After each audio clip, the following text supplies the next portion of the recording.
Hello everybody. In this video I will be analyzing the whole front line, and I will start with the Kharkiv front. Here we can see that the Russians recently advanced this area. However, this is still disputed, so I'll actually fix it to question mark soon. However, with this being taken, which is confirmed, we can see that there's interest in Russia either extending the front line or possibly attacking from the northwest.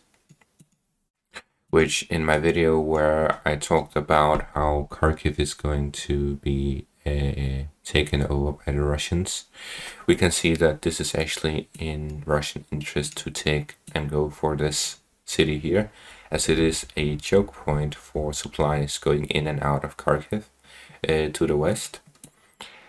Further down, we see that there are 3 more of these choke points, and finally 1 here and 1 here.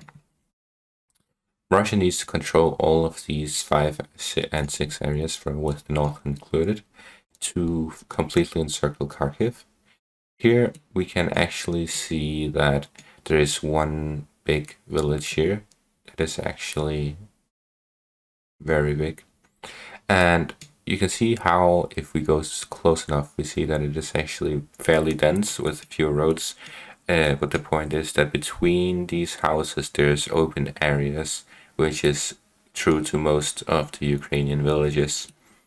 And with this you can see that there aren't any significant forests.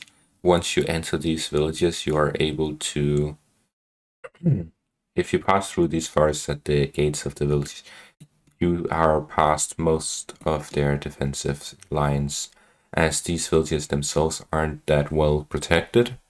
They can build up trench networks around the area, but generally it's fairly easy compared to, for example, the Donetsk front, as this isn't really that heavily fortified and there isn't as much defensive lines within the village itself. However, these patches of forest that we see all over the Kharkiv area, we see that they are actually really significant, as they allow the Ukrainians to set up positions that are camouflaged by the forests and allow them to shell and attack the Russians from a hidden position. We see how these patches of forest are actually surrounded by these village areas, so they can move in between the suburbs and urban areas through these forests. Other than that, controlling this village here will control one of the choke points. Then we have further south. This is a much smaller village and there's no forest areas here. However, there's this area to the north where there are some trees, but the point is the geographical difference, where you can actually set up high points where you can get a look over the road. So most likely the Russians will try to control this area here to get a better overview of the road and cut it off. And finally we have down to the third one, which is just a road intersection. Here the Russians can set up positions next to these forest lines, or well, tree patches, and where they can set up a very small defensive line. However, the most significant part will be here in the center, as well as on this side, as these are wider and can hold more troops. Then we'll also see them going further east to occupy these areas and make sure that they're able to set up a base somewhere near, so this village will be significant. As for the final 2 choke points, we have here down the south, where again we have a very large village that is actually connected to a second village across a river, as we see here.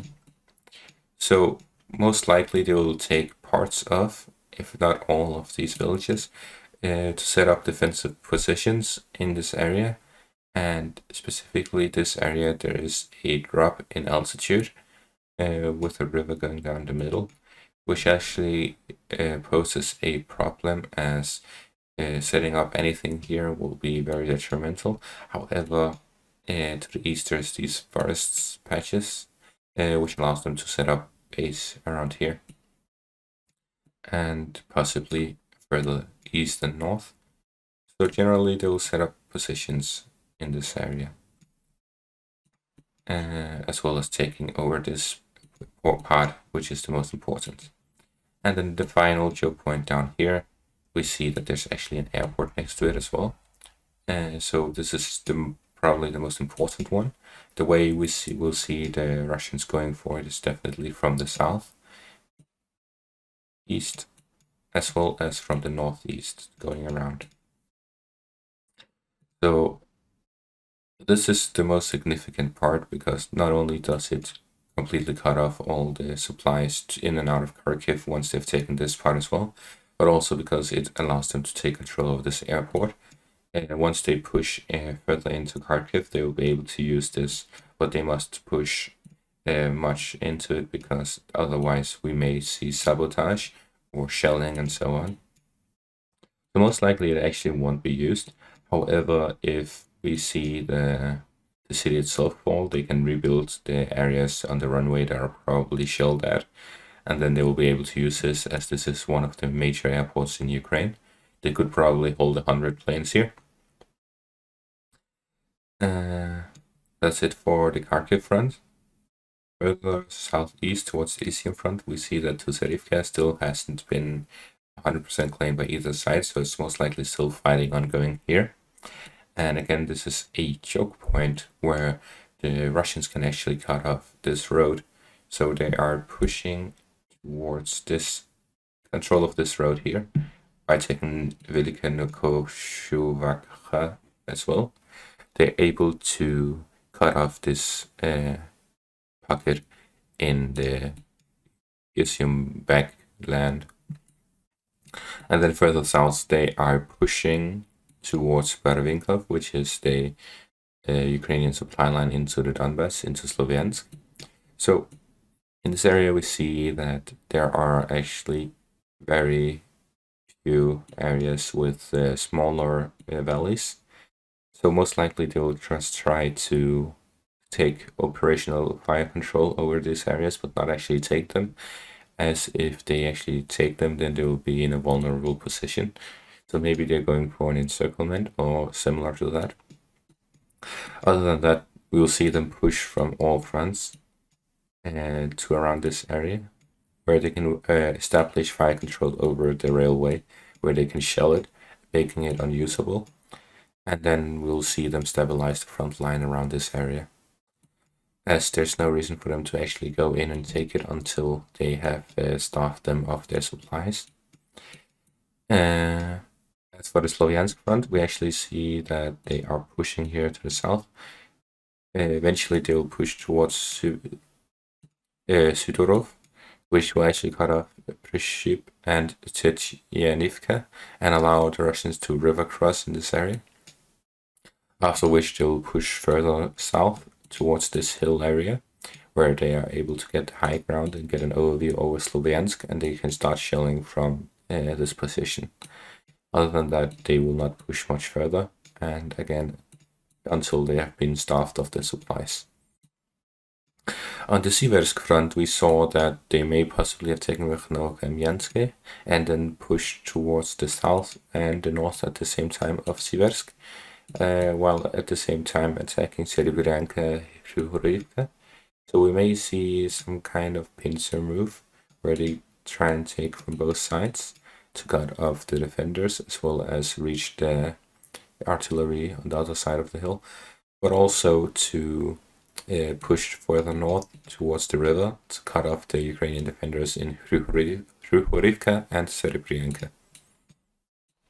Further south at Ivano-Darivka and Vyimka, we actually see that they are attacking from both the north and the south again. If they connect these two areas, they will be able to cut off Ivano-Darivka and head up the defensive line around this rail line. Further south, there has been no reports since the scouts have visited Vesele, Other than that, we see that they are still fighting at Bilohorivka and Yakovlivka. And finally, Soledar, which has been fairly stable the past few days, where neither side has made any progress. There were reports of the DPR mentioning that they have taken several streets, but that's most likely in this area that they're already occupying, but basically have ensured that there's no defenders and no mines. At the Bakhmut front, there are still reports of fighting at Bithorodne. They may be fighting over these forest areas still, because the village itself is generally not that well defended. As we can see, it is fairly dispersed and there isn't that heavily centralized. In Bakhmut, we are still hearing reports of fighting on the east bank of this river, which means that most likely they will not be advancing much further soon, as their focus will be in the south and pushing towards Mykolaiivka and the western part of this road, as the valley itself will be detrimental for the Russians to go through. So they're most likely going to be pushing towards the west of Bakhmut, cutting it off, as well as fighting the Ukrainian positions on the left side of the valley. Isn't really that significant. It's just, I think they're just probing and making sure that the defenders here don't move elsewhere. At Krasnohorivka, the fighting is still ongoing. Most likely the difficulty here is that the Ukrainians keep supplying with reinforcements to make sure that this doesn't fall. As we can see, it gives the Russians an edge on pushing towards Stepnove and finally cutting off Avdiivka from the north. Coupled with the advances at the south, they may be able to cut off Avdiivka in the future, so they're doing their best to not lose the villages beforehand to prevent the Ukrainian defenders from retreating, as well as from getting encircled. Further south, we see around the Pisky area that the Russians are actually pushing on every side, which means that they're taking advantage of the springboard that they got from attacking Pisky, widening the front line as well as pushing, most importantly, to the northeast, where they are actually moving into secure villages on this defensive line. Pushing through it would allow them to push further towards encircling Avdiivka. They're also moving further straight ahead, as it is a defensive line by the Ukrainians, but it will also allow them to move closer to Pokrovsk, which is their eventual goal. Further down south, we still see fighting around Krasnohorivka, Marinka, and Pobieda, as we see that they are trying to walk through wherever they are able to get into favorable positions. They are probing on every single front line, even if they don't want to take it. That is to keep the Ukrainians guessing where they're going to come from next, where they're going to focus their forces, and so on. If they're fighting on every front, then every place can be reinforced. If the Ukrainians choose to reinforce Marinka, then they can push at Krasnohorivka and opposite. So that's their general strategy. Further south at Soledar, I've explained this many times. Basically, in a nutshell, operational encirclement. If the Ukrainians want to fall back, they're under heavy artillery fire, and generally they can't go anywhere else but to here, which is 7.5 kilometers away. At the south, we see them doing the same thing as around Donetsk, where they push everywhere they can and make use of any breakthrough they may get, for example, from the west and the east here, to cut off Prechystivka. Finally, on the Zaporizhia front, there's nothing really important happening here. However, the nuclear power plant, I think it is today, the 21st of August, that the Ukrainians are actually warning a false flag operation by the Russians to create a situation that makes it legitimate for them to redirect their electricity to the south rather than the north, as it is currently doing. However, I think that's a stupid assessment, as Russia can just do it without any legitimization. And at the same time, Russia is accusing Ukraine of doing a false flag operation to escalate the situation by shooting the nuclear power plant, risking a nuclear disaster.